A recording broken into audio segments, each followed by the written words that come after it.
Hi guys, it's Daniela here from Ground Your Life with DZ. I just wanted to provide a little bit of an update in regards to the background to my ascension journey, um, physical symptoms, emotional symptoms that I've experienced over the last few years, but also a little bit about my spiritual journey and what sort of led me to um, this path. So, for those that know me, uh, you'll all know, most of you that do know me, know that I was a gymnast when I was younger, and that I'm a physiotherapist by trade. Um, if you're not aware of that, I'll just give you a bit of a background. So, when I was um, in my, say, from about 10 to 16, I trained in gymnastics competitively, was doing, 20 plus hours a week and competitions on the weekend. And we did utilize meditation in a way. We didn't call it that, but we used visualization techniques of visualizing the routine that we were going to do. Um, we would go through the beam routine or the floor routine or the bar routine in our head over and over. We would spend quite a bit of time on this. And then also, especially before a competition, if we were out in the competition floor, before going and competing in that routine on that apparatus, we would be running through in our head, sticking the landing, get everything perfect in our mind. And so I started to understand the power of the mind, back as early as I was, 10 years old, or even before then. Um, then, when I became a physiotherapist, I understood the power of the mind even more so because I would be treating patients, and over sort of a 10-15 year period of treating patients with physical injuries, I really understood the emotional connection to that. And if someone was going through trauma or a difficult time or stress or whatever it was, a difficult relationship with their employer, you know or a family member or something like that, I understood the relationship that it connected with the physical symptoms and the pain. And I started understanding pain a little bit more, also through some postgraduate studies that I did where I really studied pain. An amazing book on pain, if you do experience pain, is called Explain Pain by David Butler and Lorimer Mosley. And I recommend looking that book up. I can try to put it in the links below.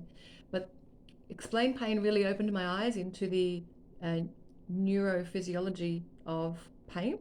The nervous system, obviously, we understand nervous system is related to pain, but really how it affects the neuroimmunology, so the immune system, how that affects pain, how the immune system and the nervous system work together, and also the endocrine system, so our glands.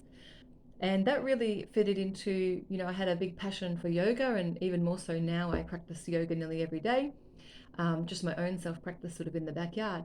But I was always intrigued about the endocrine system, so our glands. So, the glands in our throat, we've got obviously glands in the brain, the glands in the groin, our adrenal glands in our next to our kidneys, with the thymus gland. So every, I suppose, chakra, if you're into the chakra system, the chakra energy centers, they're all related to um, a a gland that is a physical gland of the body.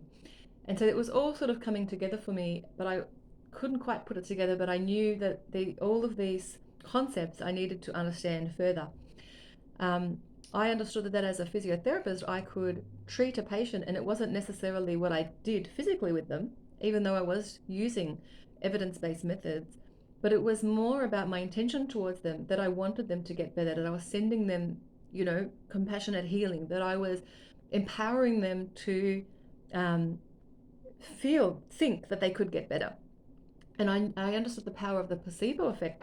And it wasn't, back then I thought it was just placebo effect, and it was just, well, if I say they can get better, then they will get better if they believe it. But I understand now it was more about an energy connection. It was about me sending my healing energy to that patient, really believing that they could get better. Like I was believing they could get better. I was believing that I could assist them in their rehabilitation, and then they were believing me because I was so confident that I believed it. So it's about the power of thought, and the intention and energy that is given to that other person from the practitioner or the therapist or the healer or whoever it is. So that's really opened my mind up, my eyes up to that, and I realized that it wasn't necessarily being a physiotherapist that I wanted to do as such. I could use the modalities that I'd learned in physiotherapy, but that it was much bigger than that and broader than that. And so, that led me into studying other sort of healing or therapy modalities. But in terms of when I was in my 20s, I actually attended I think it was Tibetan, it was like a Tibetan and Korean meditation center. And it was in Brunswick. And I would go there every night, like about 5 nights a week, and just spend about an hour or two there. And we would do chanting.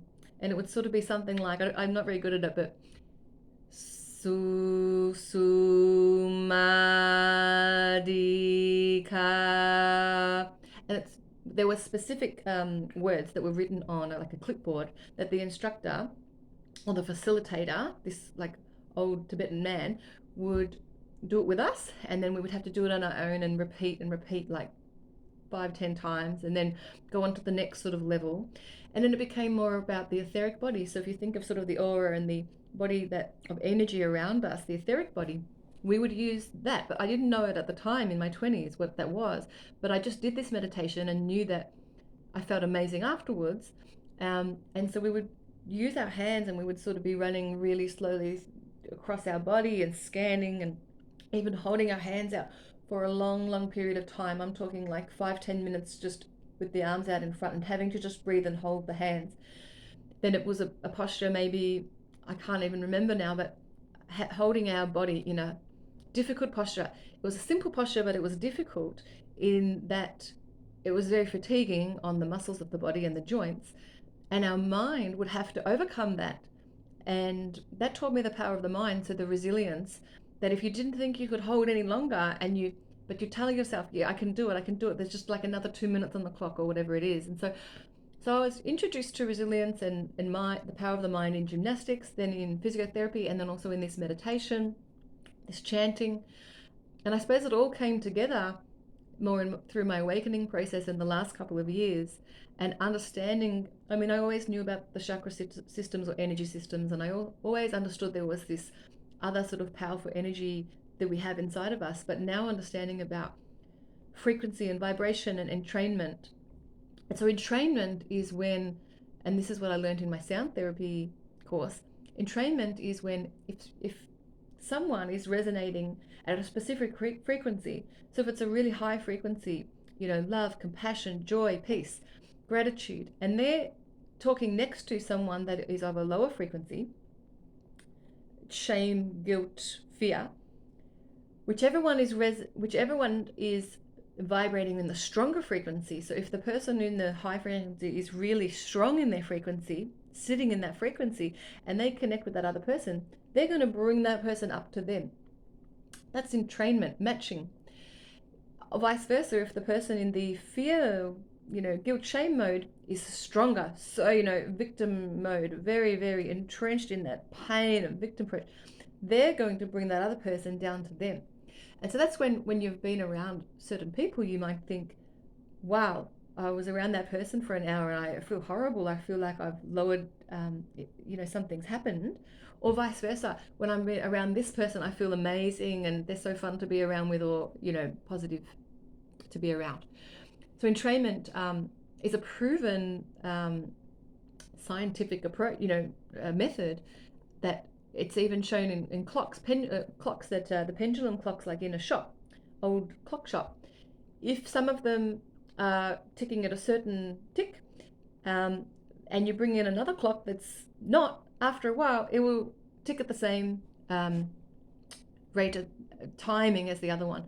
Same with women with like menstrual cycles, and if they all live together and then after time, their menstrual cycles are all in tune. So that's entrainment. It's a real thing.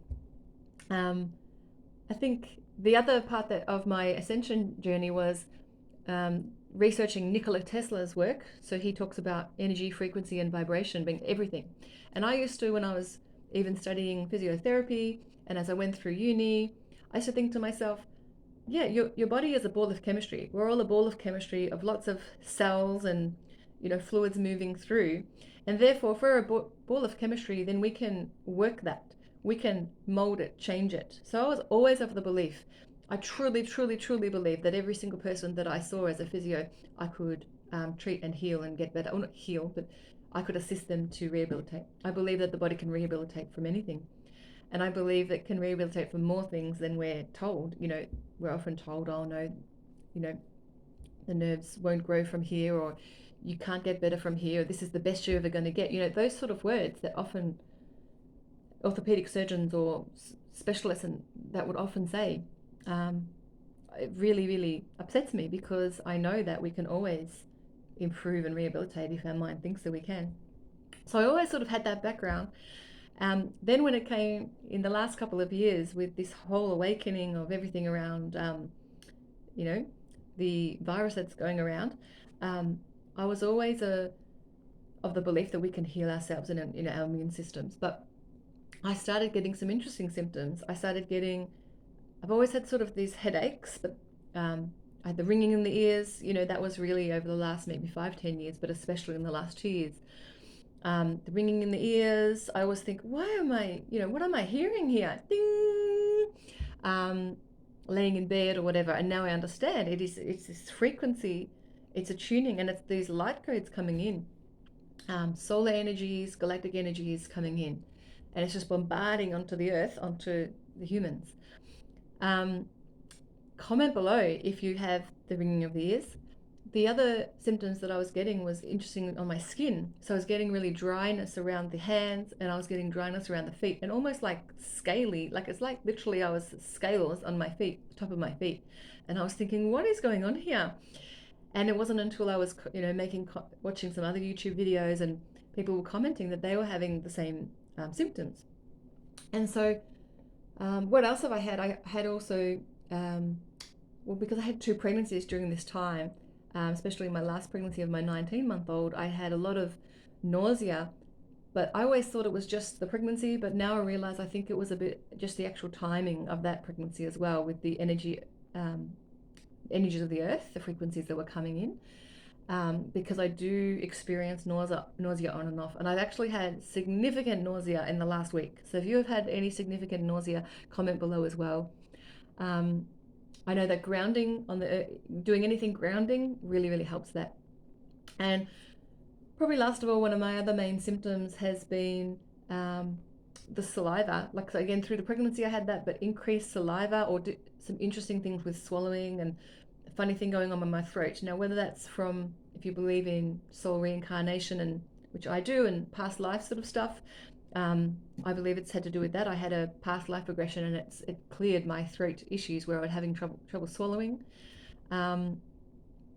So yeah, obviously sort of fatigue as well, one big thing. So I've had fatigue probably for 5-10 years, especially after my children. And I know you get sleep deprived with children, but I've had significant fatigue where I've had to just sometimes sleep for 12 hours at night and then have a nap in the day as well. And it's just, I can't get enough sleep. But I think that's a good thing. And if your body's telling you need to sleep, then that's what you should try to do if you can. Get help from as many people as you can so that you can rest. It's really important.